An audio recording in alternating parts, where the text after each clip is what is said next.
আসসালামু আলাইকুম, সবাই কেমন আছেন? আশা করি আমিও ভালো আছি।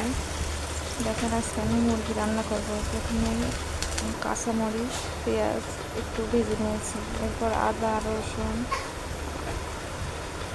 লবণ, স্বাদ মতো লবণ দেবেন আপনারা, হলুদের গুঁড়া,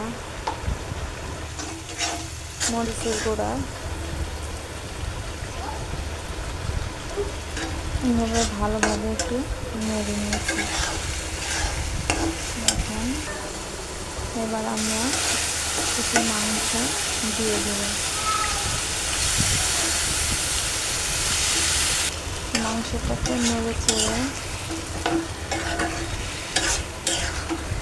ভালো মতো কষায় নেব।